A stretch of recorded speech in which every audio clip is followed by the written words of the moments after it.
تب تو از لحظه های من نگیر، این همون داغی که میپرستمه. وقتی که دستاتو میگیرم ببین اختیار کل دنیا دستمه. من که عمر پر از بغضم ببین واسه یه لبخند تو چه میکنم. زندگی خرید بغض من نبود. تو نمیخندی، تو نمیخندی که گریه میکنم. دیگه بعد از این سمت من بیای، هرچی تو بگی، هرچی تو بخوای. دیگه بعد از این سمت من بیای، هرچی تو بگی، هرچی تو بخوای.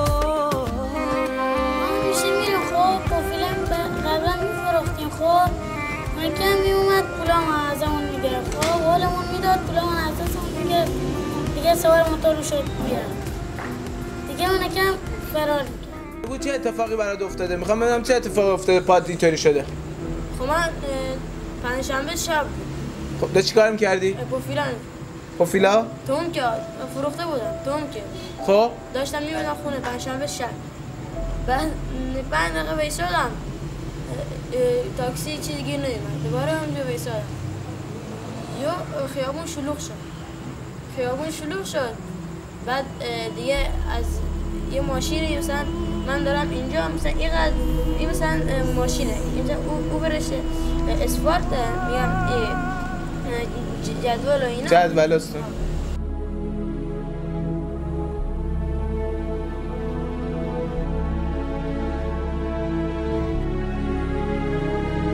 میخوام فرید یه آرزو کنی برای خودت. خب یه آرزوی قشنگی برای خودت بکن، یه دونه. خدا یه دونه حق آرزو داده که تو آرزو کنی و خدا اونو برات برآورده کنه. اون آرزو چیه؟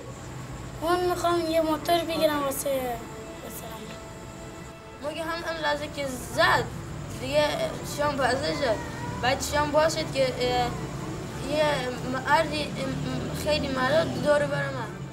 شما فکر کنین بچه‌ای که الان دارن میرن کار میکنن، به فرید و اینا میرن کار میکنن دیگه، میرن پوفیلا میفروشن و حالا میخوام ببینم فکر این نمیکنین تو خیابون یکی بگیرتشون نسبت به سنشون، پولشون رو ازشون بگیره بذاره بره؟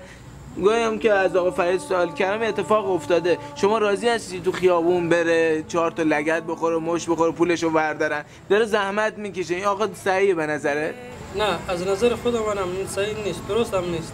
چون مجبور هیچ چاره دیگه نداریم، چون نمیشه نونت بخوره. حالا بچه هست نمیشه نونش بده، چون کار اقتصاد حالا به نسبت 2 سال کلا اقتصاد اینجا ضعیف شده، کار نیست.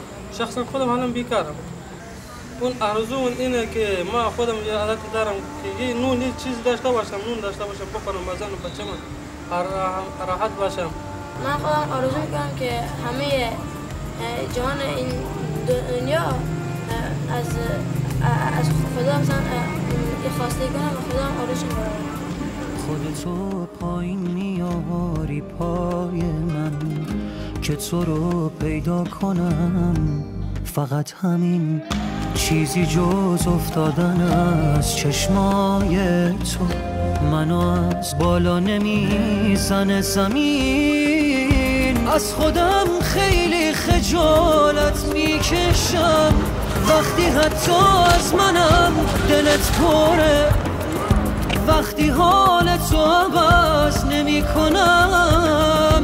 بودن من به چه دردی میخوره؟ تب تو از لحظه های من نگیر. دیگه بعد از این سمت من بیای، هرچی تو بگی، هرچی تو بخوای.